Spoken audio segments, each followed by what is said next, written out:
Innal hamdalillah nahmaduhu wa nasta'inuhu wa nastaghfiruh wa na'udzu billahi min shururi anfusina wa min sayyiati a'malina. May yahdihillahu fala mudhillalah wa may yudlil fala hadiyalah.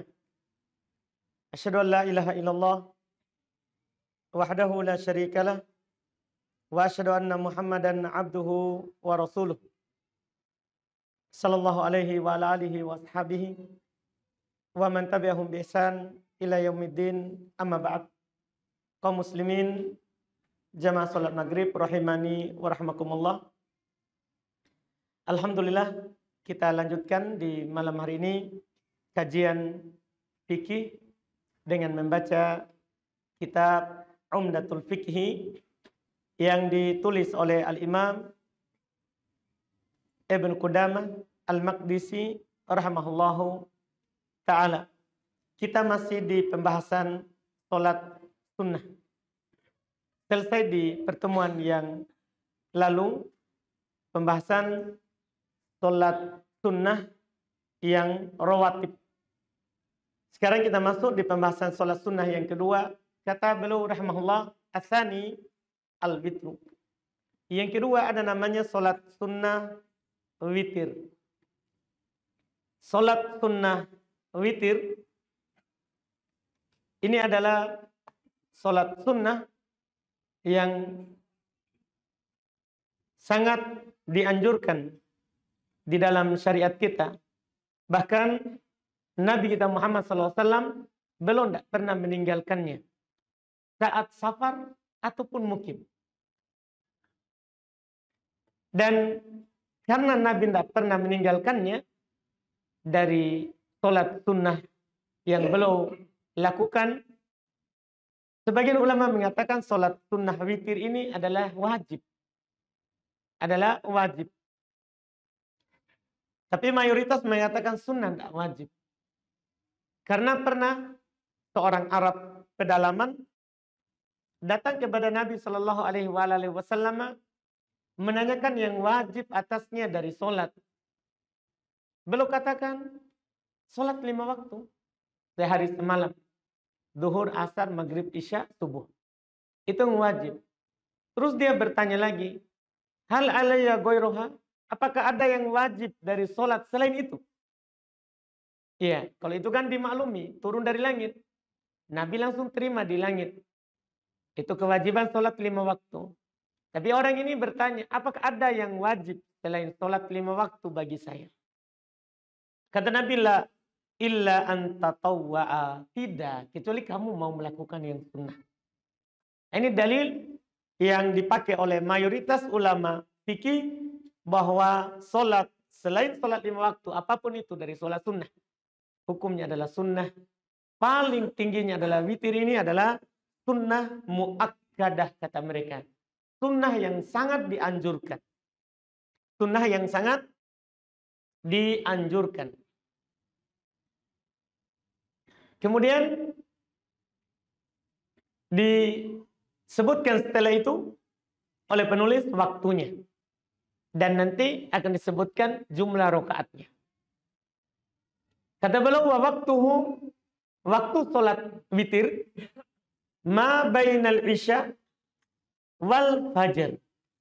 Jadi waktunya itu antara sholat isya dan sholat subuh. Jadi panjang waktu witir. Panjang waktu witir. Dan waktu antara ini orang bisa kapan saja dilakukan. Karena Nabi Shallallahu Alaihi Wasallam beliau bersabda dalam hadis yang diriwayatkan oleh Imam Abu Dawud dan selainnya, Innallaha azza wa jalla qad amaddakum bisolati. Sesungguhnya Allah Subhanahu wa taala telah memberikan waktu yang luas untuk kalian untuk satu solat. Wahya khairun lakum min humrin na'am. Solat itu yang panjang waktunya itu, dia adalah lebih baik bagi kalian daripada humrun na'am, daripada onta merah. Ini waktu itu harta yang paling mahalnya yang dimiliki oleh orang Arab. Artinya lebih baik daripada apapun yang kalian miliki berupa harta. Yang paling berharga harganya. Terus wahya, salat apakah itu yang panjang waktunya dan lebih baik daripada onta merah? Wahyal witru, kata Nabi, itulah salat witir. Faja'alaha lakum fima bainal isya ila tulu'il fajr. Maka Allah jadikan untuk kalian waktunya adalah setelah sholat isya sampai terbitnya fajar, adzan subuh. Yang kedua. Sampai adzan subuh yang kedua. Ini kata Nabi SAW. Dan juga beliau di hadits riwayat Imam Al-Bukhari dan Imam Muslim, beliau berkata, menjelaskan akhir waktu witir. Idza khiftas subha fa'autir biwahidah. Kalau kamu khawatir masuk waktu subuh, kita terbangun, lambat kita. Sudah mau mendekati waktu subuh. Maka kata Nabi, witirlah dengan 1 rakaat. Ini akhir waktunya. Witirlah dengan 1 rakaat. Ini yang disebutkan oleh Nabi SAW. Dan banyak lagi hadits yang lain yang menunjukkan apa yang kita sebutkan ini dari waktu witir. Kalau kita bertanya mana yang utama, kita awalkan atau kita akhirkan, kan waktunya boleh. Boleh awal, boleh tengah malam, boleh akhir malam. Luas waktunya. Tapi mana yang utama? Maka para ulama rahimahumullah ta'ala menjelaskan mana yang utama, yaitu dilihat dari sebab lain atau sudut lain. Dilihat dari hal lain di akhir malam itu lebih utama. Kenapa? Karena di akhir malam itu ada keutamaan khusus, yaitu disebutkan dalam hadis Abu Hurairah, hadis mutawatir, hadis yang diriwayatkan dengan banyak jalur. Kata Nabi Shallallahu Alaihi Wasallam, yanzilu Rabbuna ila sama'id dunya fi kulli thuluthil lailil akhir. Rob kita turun ke langit dunia di setiap sepertiga malam terakhir. Waqala, dan berkata, man yad'uni astajib lah. Siapa yang berdoa kepadaku, saya akan kabulkan. Itu di sepertiga malam terakhir. Wa man yastaghfiruni aghfirullah. Siapa yang meminta ampun kepadaku, saya akan mengampuninya. Wa man sa'alani u'tiyah. Siapa yang meminta sesuatu kepadaku, saya akan memberikannya. Dilihat dari hadis ini tidak ada kaitannya dengan sholat witir. Pengabarannya Allah turun ke langit dunia. Nah, dari sini kata para ulama, kalau ada orang bangun di akhir malam, sepertiga malam terakhir. Iya, dia berdoa, dia sholat, berdoa, maka di situ dijamin untuk dikabulkan. Nah, dari sini bahwa lebih utama di akhir malam, karena ada janji di situ yang kita kejar dari Allah Subhanahu wa Ta'ala untuk kebaikan kita. Dilihat dari situ saja. Walaupun di sisi lain para ulama mengatakan kalau dia khawatirkan dia tidak bangun di akhir malam, dia orang yang kerja di siang hari, sehingga kalau tidur dia tidak bisa bangun kecuali di saat sholat subuh, maka yang seperti ini lebih utama di awal malam daripada tidak dilakukan. Lebih utama di awal malam. Dan bahkan itu Nabi wasiatkan. Abu Hurairah radhiyallahu ta'ala anhu menukil bahwa Nabi Muhammad SAW berwasiat kepadanya untuk witir sebelum tidur. Nabi berwasiat kepadanya untuk witir sebelum tidur. Diwasiatkan karena pentingnya. Ini kalau kita khawatir dan tidak bisa bangun di akhir malam. Sekarang kita masuk di rokaatnya. Belum berkata wa aqalluhu rok'atan. paling sedikit witir itu 1 rakaat. Dalilnya tadi sudah. Dalilnya tadi sudah kita baca. Hadits riwayat Imam Al-Bukhari dan Imam Muslim. Nabi katakan, idza khiftas subha, kalau kamu khawatir masuk waktu subuh, fa'autir biwahidah, maka witirlah dengan 1 rakaat. Itu sangat jelas sekali. Paling sedikit 1.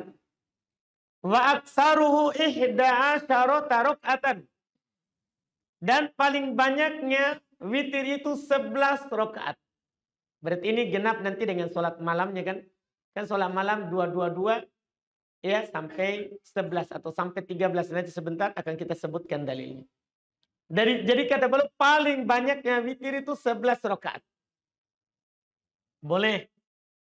Dan ini adalah pendapat yang paling banyak, ini 11 rakaat adalah merupakan hal yang diuraikan oleh orang-orang Syafi'iyah dalam buku madhab mereka. Dan ini tidak salah karena memang dalilnya kuat. Paling banyaknya 11. Dalil mereka adalah hadits Aisyah radhiyallahu taala anha, riwayat Imam Al-Bukhari dan Imam Muslim. Beliau berkata, maka Rasulullah sallallahu alaihi wasallam yazidu fi Ramadan wala fi ghairihi ala 11 rakaatan. Rasulullah sallallahu alaihi wasallam tidak pernah menambah salat malam di Ramadan, tidak pula pada selain Ramadan melebihi 11 rakaat. Melebihi 11 rakaat. Ini kata Aisyah radhiyallahu taala anha, menggambarkan bagaimana Nabi sholat malam. Karena Nabi rata-rata sholat malam di rumah. Jadi istri beliau tahu berapa jumlah sholat malamnya Nabi Sallallahu Alaihi Wasallam. Dan paling panjangnya, paling banyaknya adalah apa yang dinukil oleh Ummu Salamah. Juga dalam riwayat Imam Ahmad dan At-Tirmidzi. Kata Ummu Salamah, kana Nabi sallallahu alaihi wasallam yutir bi 13 rakaatan. Falamma kabira wa da'ufa autaro bisab'in. Adalah Nabi SAW biasanya beliau witir dengan 13 rakaat. Ini paling tingginya Nabi witir. Dengan 13 rakaat. Tapi tatkala usia beliau sudah mulai tua dan melemah badan beliau, autar bisab'in, maka beliau seringnya witir dengan 7 rakaat. Dengan 7 rakaat. Ini yang dikatakan. Ini yang dikatakan. Ini sholat witirnya. Adapun sholat malamnya adalah Nabi SAW bukakan untuk kita ya dengan hal yang lebih luas kalau terkait dengan sholat malam. Yang penting dua-dua-dua. Yang penting dua-dua-dua. Iya. Kata beliau dalam hadits riwayat Imam Al-Bukhari juga Imam Muslim, sholatul laili matna-matna. Sholat malam itu dua-dua-dua. 2 rakaat salam, 2 rakaat salam, 2 rakaat salam, seterusnya. Kemudian beliau katakan, fa idza khasya ahadukum subha shalla raka'atan wahidatan tutiru lahu ma qad shalla. Kalau kalian takut waktu subuh masuk, maka dia cukup witir dengan 1 rakaat. Jadi 2 sholat malam. 2 terserah. Kemudian takut masuk waktu subuh, witir dengan 1 rakaat, maka dia telah mengganjilkan sholatnya. Maka dia telah mengganjilkan sholatnya. Makanya ucapan penulis di sini yang beliau katakan paling banyak 11, beliau dikritik. Karena kalau kita melihat dalil, tadi sudah lewat. Nabi pernah 13. Terus Nabi pernah mengatakan yang penting 2. Yang penting 2. Setelah itu witir dengan 1. Boleh. Nah, ini yang dikatakan oleh para ulama, kritikan terhadap beliau. Dia sebagian ulama mengatakan fala aula fi kalamil muallif ayaqul, seharusnya penulis yaitu Al-Imam Ibnu Qudamah beliau berkata wal afdal 11 rakaat. Yang paling utama itu 11. Karena Nabi selalu 11. Kan begitu. Yang paling utama 11. Tapi apakah tidak boleh lebih? Tidak boleh kurang? Boleh, kan Nabi pernah 7. Waktu beliau sudah mulai melemah. Kan begitu. Dan Nabi pernah berkata, yang penting 2-2. Terakhir witir. Terakhir witir. Dan ini yang paling bagusnya yang dikatakan utama 11. Tapi kalau lebih dari itu boleh, kurang dari itu dibolehkan. Apalagi yang kita akan singgung nanti, bahwa boleh kita yang belum akan sebutkan khusus di sholat tarawih. Ini kan kita berbicara sholat malam secara umum. Khusus di sholat tarawih nanti ada penukilan beliau rahimahullah setelahnya. Kemudian kata beliau wa'adanal kamal. Dan yang paling sedikit dari kesempurnaan. Kan ada sempurna, ada yang kurang sempurna. Kata beliau, salatun bitaslimatain. Ya, yang paling bagus lumayan sempurna ini 3 rakaat dengan 2 salam. Mereka katakan 3 rakaat dengan 2 salam supaya tidak mirip dengan maghrib. Iya, tidak mirip dengan maghrib. Ini yang belum katakan. 3 rakaat tapi 2 salam. Yaitu 2 rakaat salam. Kemudian 1 rakaat salam. Itu yang paling bagus. Ya, yang paling ujungnya dilakukan dari sholat malam dan sholat witir. 2-1. Ya, 2-1. Dan untuk menyelisihinya juga sebagai faedah. Karena hanya mau menyelisih maghrib. Maka boleh langsung 3 tanpa tasyahud awal. Boleh langsung 3 tanpa tasyahud awal. Jadi kita langsung lakukan rakaat pertama. Misalnya baca surat Tabihi. Ya, surat Al-Ala. Kemudian rakaat kedua surah Al-Kafirun. Kemudian tidak tasyahud awal. Langsung berdiri rakaat ketiga baca surat Al-Ikhlas. Iya, baca surat Al-Ikhlas. Kemudian setelah itu wa yaqunutu fi tsalitsah ba'da ruku. Beliau ingatkan hal lain dalam witir. Seorang yang witir dia disunahkan kunut di rakaat ketiga, yaitu rakaat terakhir dari witirnya. Iya. Kalau dia 3 rakaat, berarti rakaat ketiga. Kalau dia cuma 1 rakaat, ya sudah. Pada rakaat terakhir itu. Ini disunahkan di sholat witir. Karena Nabi SAW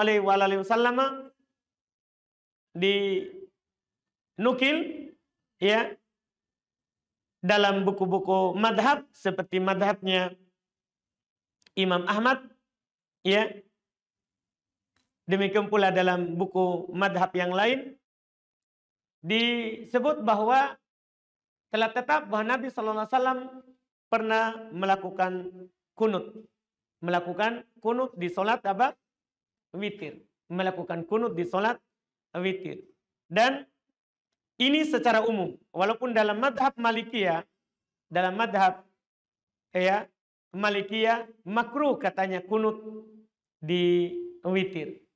Makruh, tapi pendapat orang Malikiyah itu tidak kuat karena telah datang dari Umar bin Khattab radhiyallahu taala anhu beliau kunut walaupun tidak dirutinkan itu lebih bagus. Tidak dirutinkan itu lebih bagus terkait dengan kunut. Karena Nabi cuma dinukil beliau kunut sebulan penuh setelah ruku hanya di saat ada musibah yang turun menimpa kaum muslimin. Saat Nabi mengirim 90 orang lebih untuk mengajarkan ngaji Quran kepada sebuah suku di Arab waktu itu yang datang meminta, tapi ternyata itu adalah tipu daya mereka. Mereka bunuh semuanya saat di perjalanan.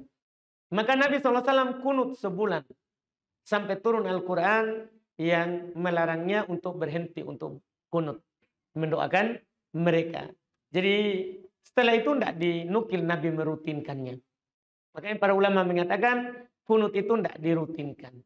Kunut itu tidak dirutinkan. Tapi kapan kita mau kunut? Boleh kunut di sholat witir.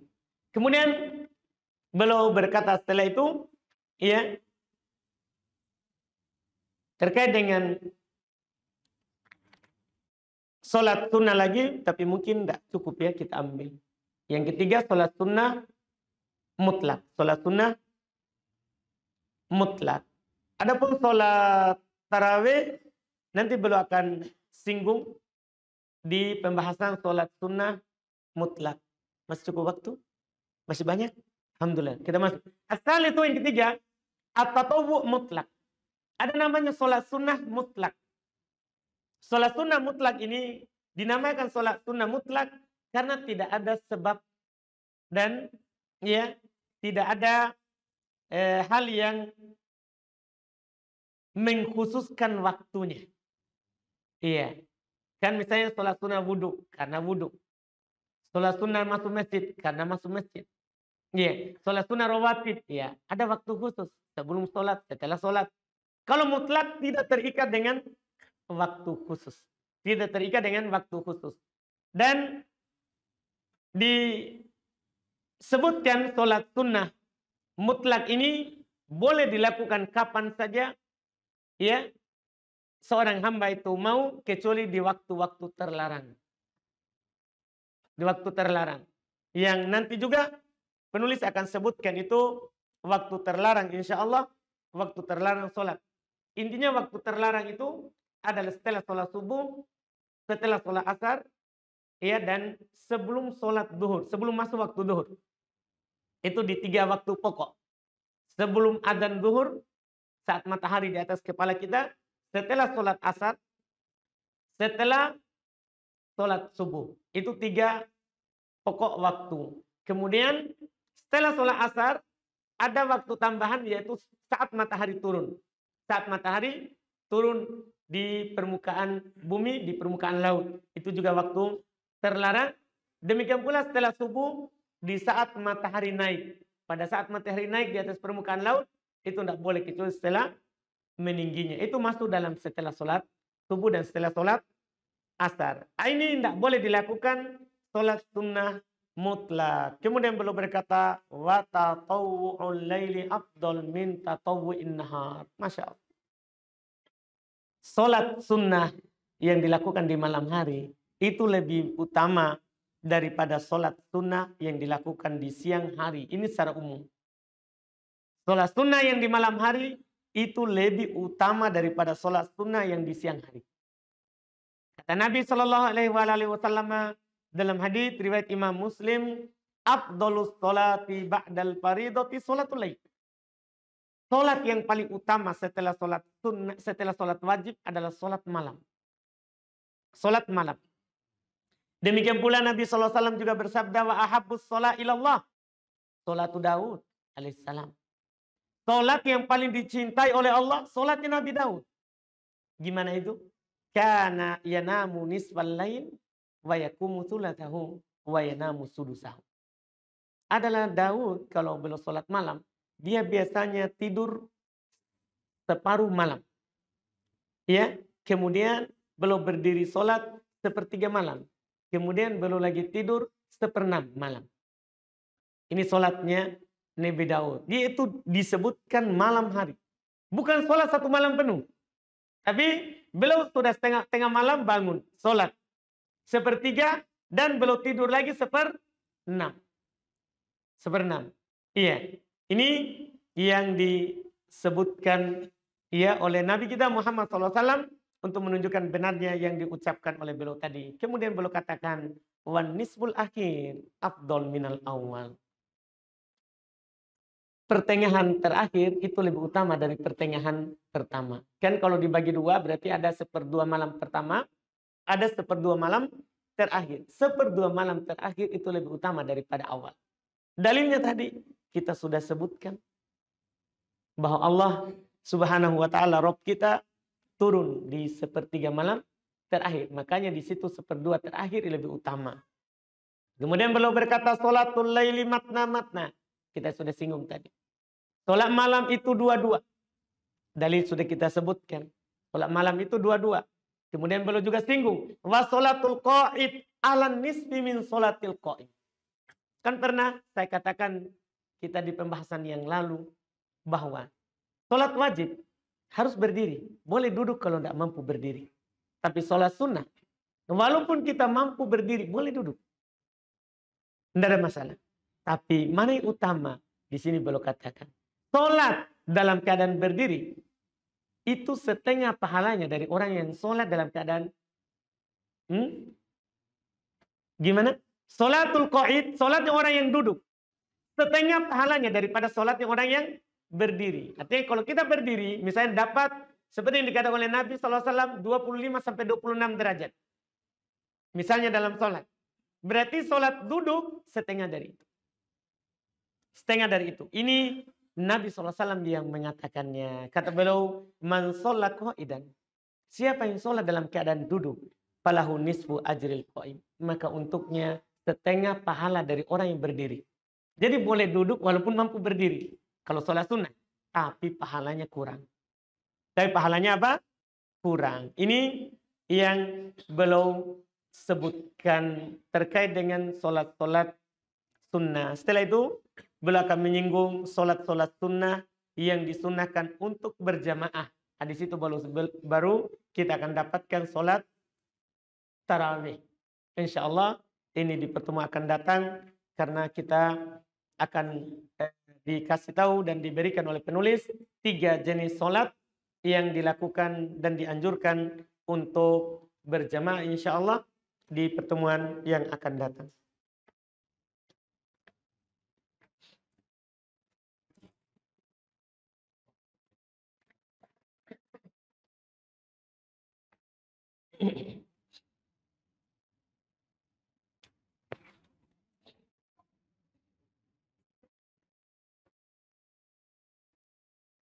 Pada hari kiamat nanti, apakah manusia yang pada saat itu tergolong orang kafir? Maksudnya saat terjadi hari kiamat. Apakah manusia yang hidup waktu itu adalah orang kafir? Semuanya? Iya. Hari kiamat tidak disaksikan oleh orang yang beriman. Sebelum hari kiamat, orang beriman akan diwafatkan. Semuanya. Sehingga hari kiamat, kata Nabi SAW, dia turun kepada syirarul khalq. Makhluk yang paling buruk. Yang tidak diucapkan lagi Allah. Allah. Jadi sudah tidak ada lagi kalimat Allah. Allah baru turun hari kiamat. Orang beriman nanti akan datang ketika mau terjadi hari kiamat akan bertiup angin yang halus dan menyentuh semua. Tidaklah angin ini menyentuh mengenai orang yang punya keimanan dalam hatinya kecuali pasti dia wafat. Pasti dia wafat. Jadi hari kiamat hanya disaksikan oleh orang kafir saja. Ya, kebanyakan mereka adalah pengikutnya Dajjal. Pengikutnya Dajjal. Ya. Kenapa sholat sunnah rawatib tidak ada pada asar? Ya karena Nabi tidak ajarkan. Kan kalau Nabi tidak ajarkan ya kita katakan tidak ada. Iya. Kita tahu hikmahnya ataupun kita tidak tahu. Karena perintah ibadah itu Pak namanya tauqifiyah. Perintah yang wajib kita berdiri di atas dalil. Iya. Kalau ada dalilnya kita katakan ada. Kalau tidak ada maka kita tidak katakan itu. Tidak katakan itu. Iya. Pada saat melaksanakan sholat sunnah ba'diyah. Terkadang ada jamaah yang ingin sholat. Tapi terlambat berjamaah. Terus ikut jadi masbuk pada saat kita melaksanakan sholat sunnah ba'diyah. Bagaimana cara menghindarinya? Enggak usah dihindari, kan boleh. Ketika kita sholat sunnah, boleh kita mengimami orang yang sholat wajib. Boleh. Iya, boleh hal tersebut dilakukan. Kan tidak apa-apa beda niat antara imam sama makmum. Boleh beda niat antara imam sama makmum. Tidak ada masalah hal tersebut. Iya, bahkan Nabi anjurkan. Kalau ada yang pernah ada yang datang belum tidak dapat sholat jamaah, Nabi katakan hadiah. Hadiahkan kepada saudaranya dengan melakukan apa? Berjamaah bersamanya. Boleh. Bolehkah kami melewati masjid yang sudah iqamah untuk mencari masjid lain untuk beribadah dengan berbagai macam alasan. Misal, karena masjid itu naik tangga tidak ada AC. Bacaan imamnya lambat dan panjang. Bayar parkir. Ini alasan-alasannya ini. Dan banyak lagi. Itu yang sering kami lakukan setiap hari. Karena kami seorang kurir. Oh, kurir. Iya. Kesimpulannya adalah sering pilih masjid untuk sholat. Walaupun sudah masuk waktunya. Apakah itu tak mengapa? Mohon penjelasannya, Ustaz. Kalau kita ke masjid lain, kita yakin bahwa kita dapat komatnya, ya, kita dapat komatnya, kita tidak masbuk, tidak apa-apa. Tapi kalau kita akan masbuk, lebih baik di situ saja. Iya, tidak apa-apa bayar parkir, kan cuma 2.000. Iya kan? 2.000 itu adalah harta kita. Kita kurir dalam sehari berapa dapat? Iya kan, berapa? Siapa yang ngomong? Berapa, Pak? Tidak apa-apa. Kan maksudnya, tidak apa kita kurban untuk Allah. Iya kan? Tidak ada masalah. Kenapa orang perhitungan sekali? Iya kan? Kan Nabi SAW bersabda, ala ya, sil'atallahi goli. Inna sil'atallahi goli. Ketahuilah, barang dagangan Allah itu mahal. Kan Nabi kita bilang begitu. Iya. Inna sil'atallahi goli. Barang dagangan Allah itu mahal. Inna sil'atallahil jannah. Barang dagangan Allah itu surga. Nilai tukarnya. Ya 2.000. 2.000. Kata Nabi di tempat lain, ittaqin nar walau bisyikit tamr. Kamu takutlah, hindarkan dirimu dari neraka walaupun sepotong kurma. Iya kan? 2.000 sekarang tidak ada nilainya 2.000. Iya kan? Tapi mungkin ada nilainya bagi sebagian orang. Seperti kurir ya. Artinya, kenapa kita mau hidup sampai kapan? Begitu, pelit sekali 2.000. Ini kan untuk melakukan kewajiban. Gini, kita saja jalan ke masjid untuk sholat 5 waktu. Kan pahalanya seperti sholat. Ya kan, pahalanya seperti sholat. Kalau kita harus bayar 2.000 untuk sholat, apa kita tidak yakin kalau itu ada pahalanya? Iya kan? Kenapa kita jangan pelit sekali? Jangan sampai gara-gara 2.000 kita tidak dapat berjamaah. Sudah, sengaja tidak dapat kewajiban. Laki-laki kan berdosa kalau laki-laki tidak dapat berjamaah. Gara-gara 2.000. Itu kan tidak bagus. Tidak bagus. Jangan biasakan seperti itu. Iya. Mudahkan keluar 2.000 uang. Mudahkan keluar. Jika ada konflik dalam hubungan rumah tangga, seperti apa gaya kita menyelesaikannya? Masya Allah. Seperti apa gayanya? Tergantung. Ya. Bisa dengan cara yang membuat kita tahu keluarga kita bisa diselesaikan lewat itu. Kan kita yang tahu apa yang pas untuk keluarga kita. Karena hal ini untuk menyelesaikan konflik di rumah tangga itu kan macam-macam. Sifat dari istri, suami itu berbeda-beda.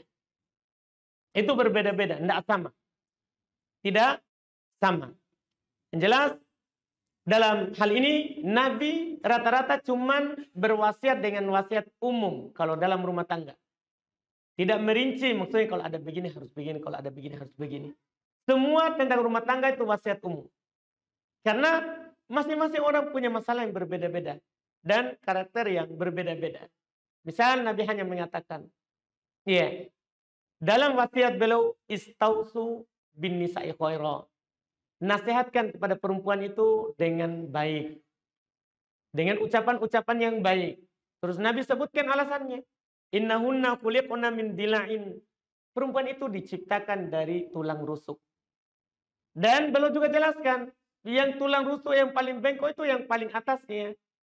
Yang paling atasnya. Kata Nabi namanya tulang. Namanya tulang. Kalau kamu pergi langsung meluruskannya, dia akan patah. Kalau kamu juga biarkan, tidak ada usaha perbaikan, maka dia akan terus bengkok. Maka Nabi kembali ingatkan, istausu bin nisa'i khaira. Nasihatkan dengan baik. Nasihatkan dengan baik. Kalau ada hal yang kita benci, kita tidak suka, jangan dibenci. Itu juga Nabi nasihatkan secara umum. Kata beliau, la yafruqu mu'min mu'minah. In kariha minha khuluqan radiya biha akhar. Janganlah seorang suami membenci istrinya. Kalau ada akhlaknya dia tidak suka, maka ada yang dia ridhoi dari istrinya itu. Demikian pula sebaliknya. Seorang istri tidak boleh benci suaminya. Kalau ada akhlaknya tidak baik, maka ada yang kita ridhoi di dia. Misalnya, dia memang kalau pulang kerja marah-marah, tapi dia keluar kurir seharian, kan untuk di rumah. Ya kan, memang kalau pulang lempar piring, tapi kan ada uang juga dilempar. Nah, itu maksudnya dipikirkan. Kalau ada akhlaknya tidak baik, ada yang kita suka dari dia. Ada yang kita suka dari suami kita itu. Makanya jangan dibenci kalau ada akhlaknya. Ia nasihati saja dengan baik. Dengan baik. Ini wasiat-wasiat umum saja untuk menyelesaikannya. Iya. Kemudian rumah tangga yang baik itu seperti apa? Rumah tangga yang baik itu seperti apa? Banyak cirinya yang disebut rumah tangga yang baik. Tapi khusus di istri adalah ketika Nabi SAW menyebutkan arba'un minas sa'adah. Ada 4 yang termasuk ciri kebahagiaan. Di antaranya adalah Nabi sebutkan al-mar'atu as-solihah. Kalau seorang memiliki istri yang solihah, itulah dibilang rumah tangga yang baik. Seorang itu punya istri yang soleh. Iya. Itu yang disebutkan oleh Nabi SAW.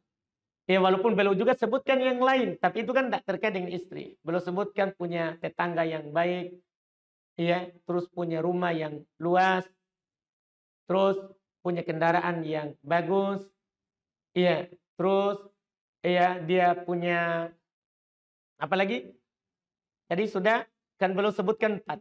Istri yang bagus, istri yang soleha, punya rumah yang luas, ya, punya tetangga yang baik, terus punya kendaraan yang bagus. Itu 4 dari lambang kebahagiaan. Yang menjadi titik poin kita adalah yang ditanyakan tadi.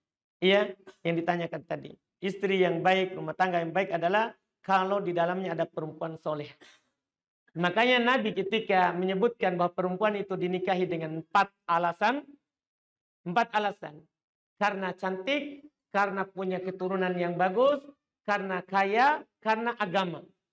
Nabi katakan bukan tidak boleh pilih yang lain, tapi siapa yang pilih agama, maka dia yang beruntung. Yang pilih yang beragama, dialah yang beruntung. Kenapa? Karena kalau punya agama, kita bawa sedikit, dia ridho. Kita bawa banyak, ya apalagi dia akan ridho juga. Tapi kalau sedikit, dia ridho. Dia ridho, tidak kufur terhadap usaha suaminya. Tidak kufur terhadap usaha suaminya. Itu wallahu alam.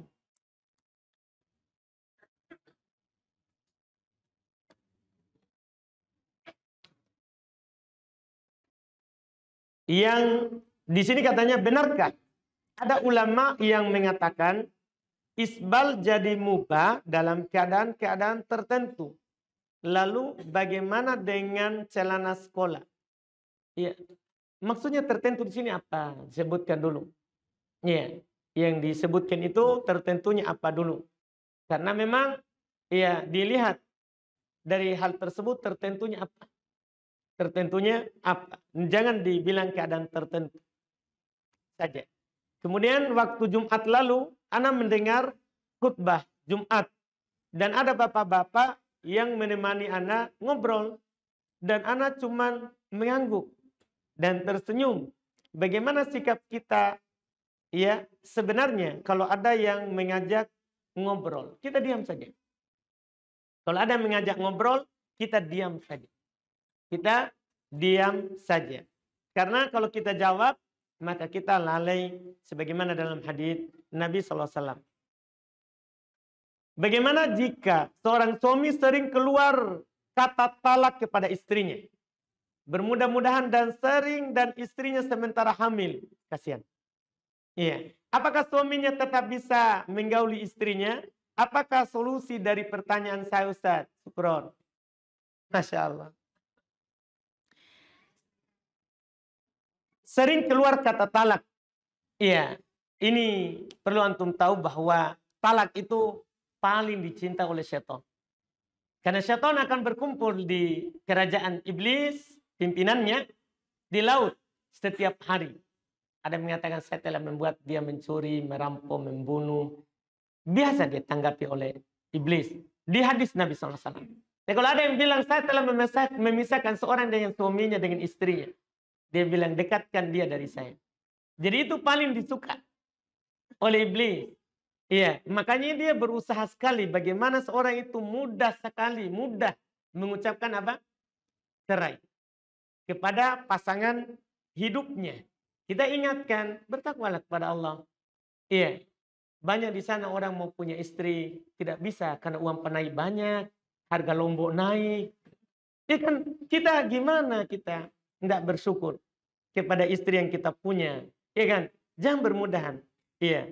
Kemudian di sini katanya dan istrinya sementara hamil, apalagi saat hamil, dia lagi mengandung anak kita. Masa kita tidak menghargai hal tersebut?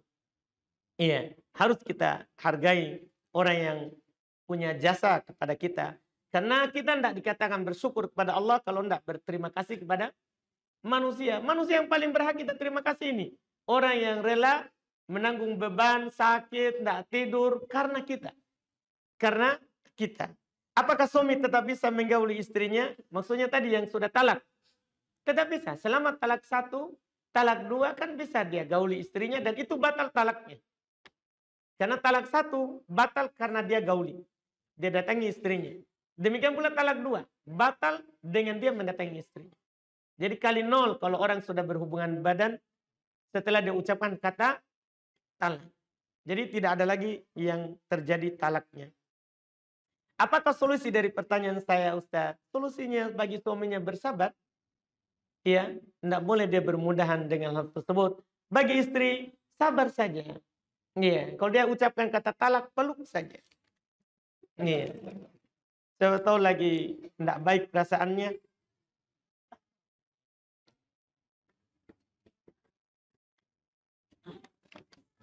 Ini sudah tadi.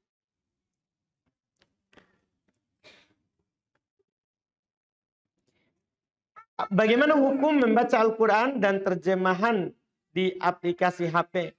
Di mana dalam terjemahannya terdapat takwil. Misalnya dalam surat Shad 75, Allah berfirman, wahai iblis, apa yang menghalangi kamu sujud kepada yang telah aku ciptakan dengan kekuasaanku? Iya, tidak apa-apa kita baca saya Qurannya.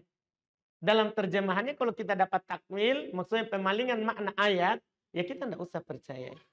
Ya dimaklumi banyak terjemahan di Indonesia ini dirusaki oleh pemikiran Asy'ari. Pemikiran Asy'ari ini dia tidak menetapkan ya sifat dari sifat Allah Subhanahu wa taala. Mereka hanya menetapkan sebagian dan menolak sebagian. Seperti sifat tangan, mereka tidak tetapkan. Mereka tidak tetapkan Allah punya tangan. Jadi kalau dapat kata tangan, mereka akan terjemahkan dengan kekuasaan atau nikmat. Atau nikmat. Itu menyelisihi apa yang dikatakan oleh Nabi SAW. Nabi tidak pernah terjemahkan tangan dengan nikmat. Juga menyelisihi para sahabat. Para sahabat ketika mendengar kata tangan, tidak diterjemahkan ke nikmat. Maka mereka menyelisihi Nabi dan menyelisihi para sahabat Nabi SAW. Ya, bahkan mereka menyelisih Imam 4. Imam Syafi'i saja, ya kan banyak orang mengatakan dia madhabnya Syafi'i, akidahnya, fikihnya. Tapi akidahnya tidak, Asy'ari. Ini masalah. Ini masalah. Imam Syafi'i saja itu menetapkan Allah punya tangan, Allah punya pendengaran, Allah punya mata. Mereka ditetapkan. Karena ditetapkan oleh Al-Quran. Nah, kalau ada seperti itu kita hindari saja. Ya kalau bisa ganti aplikasi, ganti saja. Kan masih banyak juga aplikasi yang lebih bagus terjemahannya, yang tidak pakai takwil di dalamnya. Dah? Selesai? Tidak boleh ini terakhir? Pendek? Tidak boleh? Baik, tidak boleh katanya. Alhamdulillah. Padahal ini hukum istri. Baik, alhamdulillah kita cukupkan. Subhanakallah hamdik, asyhadu an la ilaha illa anta, astaghfiruka wa atubu ilaik.